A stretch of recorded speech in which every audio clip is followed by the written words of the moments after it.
Hi everyone, welcome to our channel college review unfiltered. तो यार हम लोग थे कोलकाता में, और कोलकाता में एक कॉलेज है जिसका नाम आपने फॉर श्योर सुना होगा, टेक्नो इंडिया।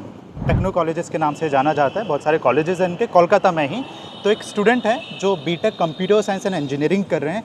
बात करते हैं इन स्टूडेंट से। हालांकि इन्होंने अभी हाल फिलहाल में कुछ टाइम पहले ही अपनी ग्रेजुएशन इंजीनियरिंग में शुरू की है। उनके एक्सपीरियंसेस जानते हैं कि कैसा उनका एक्सपीरियंस था अभी तक का। क्या नाम है आपका? सुमित नाम है। सुमित, कहाँ के रहने वाले हो सुमित आप? बिहार के। बिहार के रहने वाले। बिहार में कहाँ से हो? पटना से। पटना से हो। चलिए, बीटेक सीएससी कर रहे हैं आप? हाँ। सीएससी कोर करें या क्या स्पेशलाइजेशन क्या है आपका? मेरा स्पेशलाइजेशन CSBS। CSBS पूरा मतलब क्या हुआ? Computer science and business science. Business science, ठीक है। सबसे पहले तो आप ये बताइए कि टेक्नो के आई थिंक यहाँ पे 2-3 कैंपसेज हैं। आप मतलब इस तरीके से बताइए कि मुझे कुछ नहीं पता है ना। तो कितने कैंपसेज हैं सबसे पहले तो कोलकाता में टेक्नो के? कोलकाता में टेक्नो के मेनली 2 कैंपस है। एक हुआ टेक्नो मेन सॉल्ट लेक, हाँ, और एक टेक्नो इंटरनेशनल न्यू टाउन में। ओके। एंड आप कौन से वाले कैंपस से पढ़ते मैं हैं? टेक्नो इंटरनेशनल न्यू टाउन में। टेक्नो इंटरनेशनल न्यू टाउन में, ठीक है। और अब ये बताइए कि एडमिशन मतलब कैसे लिया आपने? मतलब क्या प्रोसेस था यहाँ पे एडमिशन लेने का? क्या आपने डायरेक्ट बेसिस पे लिया या आपने कोई एंट्रेंस एग्जामिनेशन दिया उसके बेसिस पे लिया? वेस्ट बंगाल का एंट्रेंस एग्ज़ाम दिया। अच्छा, वेस्ट बंगाल जेई जो होता है। अच्छा, ठीक है, ओके। जेई एग्ज़ाम दिया। हाँ, उसके हिसाब से मुझे एडमिशन मिला यहाँ पे। अच्छा, ठीक है। और क्या रैंक था उसमें आपका? मतलब मेरा WBJE में रैंक था 11,008। 11,008। तो ऐसा कुछ होता है कि अगर कोई डायरेक्ट बेसिस पे ले रहा है या वेस्ट बंगाल जेई के बेसिस पे ले रहा है तो उसमें कुछ फ़ीस का डिफरेंस आता हो?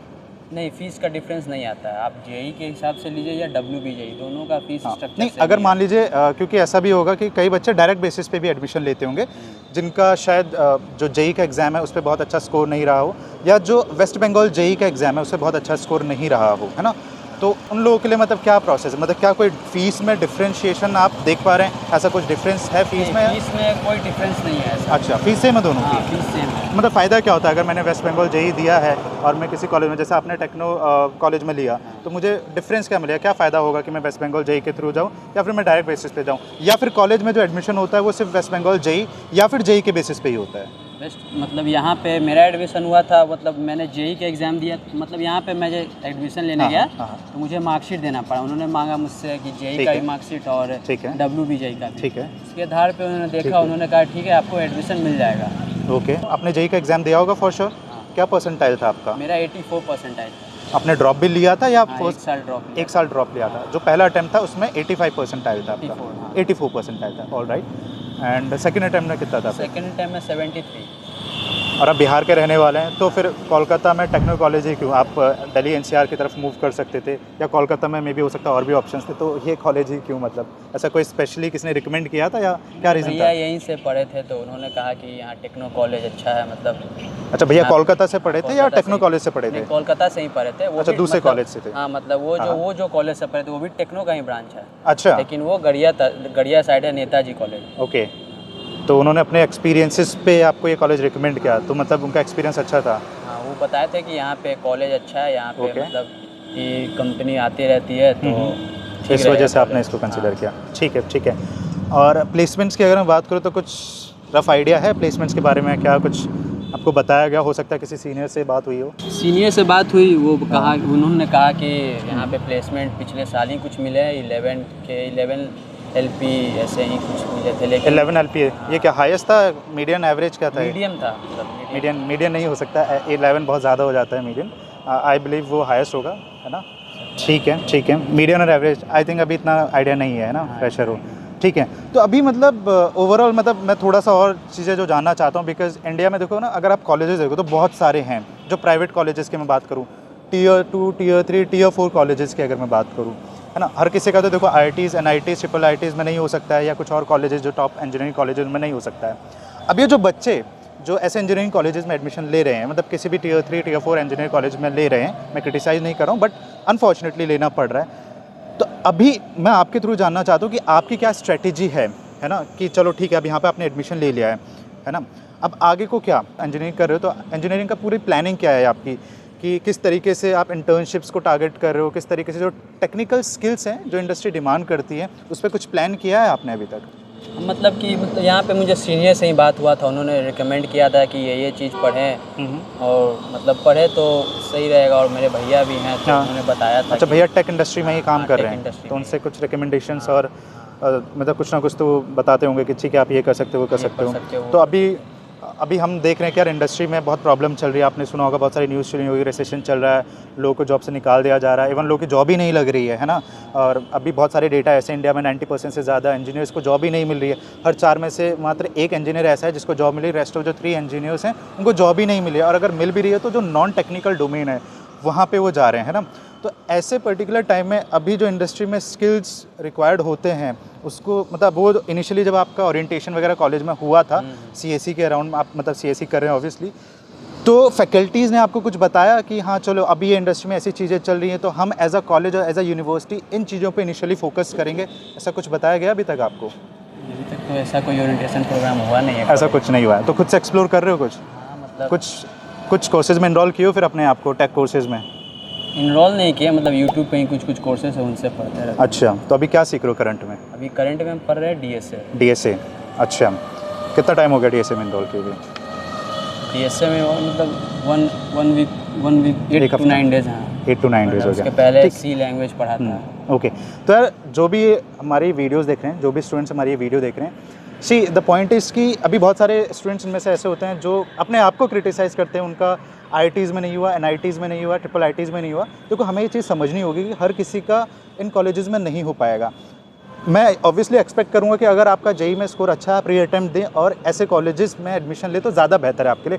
लेकिन अनफॉर्चुनेटली अगर इन कॉलेजेस में आपका नहीं हो पा रहा है तो अब आप ये ना सोचें कि अब हम क्या करें, इन्हीं कॉलेजेस से अच्छा प्लेसमेंट मिलेगा, रेस्ट ऑफ जो टियर 3 कॉलेजेस हैं इनसे अच्छा प्लेसमेंट नहीं मिलेगा। ये एक पेन तो है, लेकिन अब इस पेन के सॉल्यूशन पे हमें बात करनी होगी। जैसे उन्होंने बताया कि इन्होंने अभी से डीएसए में इनरोल कर लिया है ना, तो मैं ये रिकमेंड करूँगा सबसे पहले तो आपको ये आइडेंटिफाई करना होगा कि आपका इंटरेस्ट किस में है। उससे पहले आपको ये आइडेंटिफाई करना होगा कि इंडस्ट्रीज़ में अभी क्या चल रहा है, कौन से लेटेस्ट टेक्नोलॉजीज़ पे काम हो रहा है। अब उन जो लेटेस्ट टेक्नोलॉजीज़ पे काम हो रहा है उसमें से किसी एक पर्टिकुलर सेगमेंट में आप अपना इंटरेस्ट ढूंढें, एंड उस सेगमेंट में अभी फ्री के जो रिसोर्सेज जो यूट्यूब पे अवेलेबल हैं, बहुत सारे प्लेटफॉर्म्स हैं जो जनरली हम अपनी बहुत सारी वीडियोज़ में बताते हैं, उनको यूटिलाइज़ करें, ठीक है।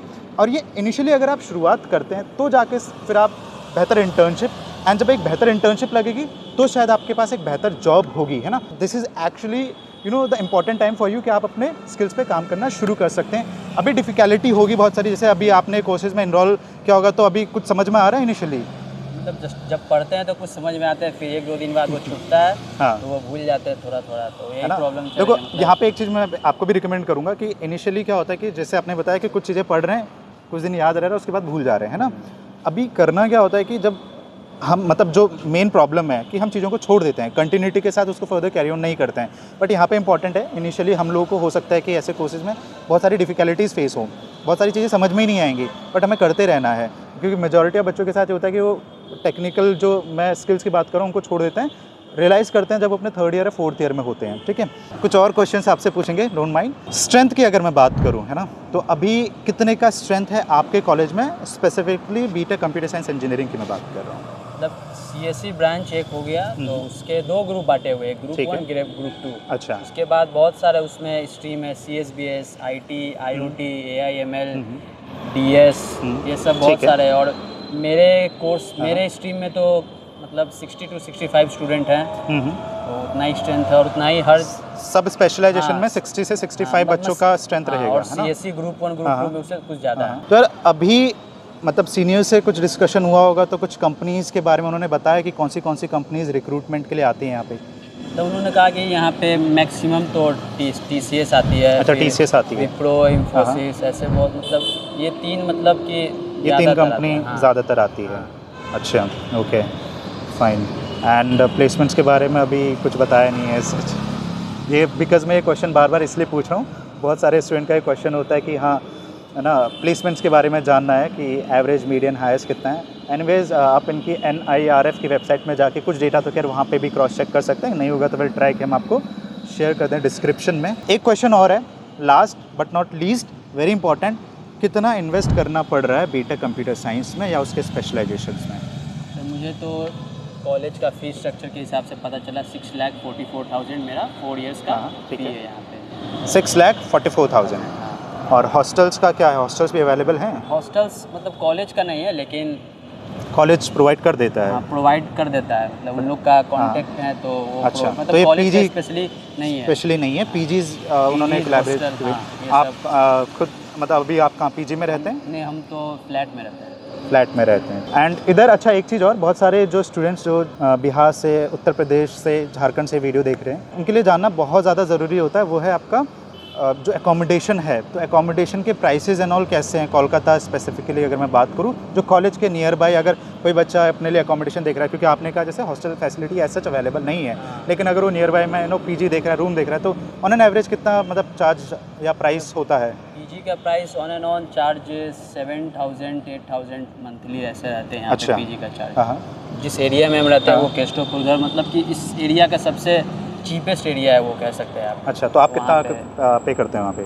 मैं तो फ्लैट में रहता हूँ, अच्छा। 12 के मतलब ओके। 12 के है, वैसे 3 जनरली BHK 7-8,000 रुपीज़ में आराम से हाँ, मिल जाएगा, 7,000-8,000 में जिसमें PG, फूड इंक्लूड होगा? फूड सब चीज़ इंक्लूड रहेगा। फूड इंक्लूड होगा 7 to 8,000 में। ओके, आई होप हमने ऑलमोस्ट सारे क्वेश्चंस कवर कर दिए हैं। स्टिल आपके कोई भी डाउट या क्वेश्चंस होंगे, इनका कॉन्टैक्ट नंबर हमारे पास है, बाकी आप हमें भी रीच आउट कर सकते हैं जो भी डाउट्स होंगे आप लोगों के। Thank you so much for watching, stay tuned.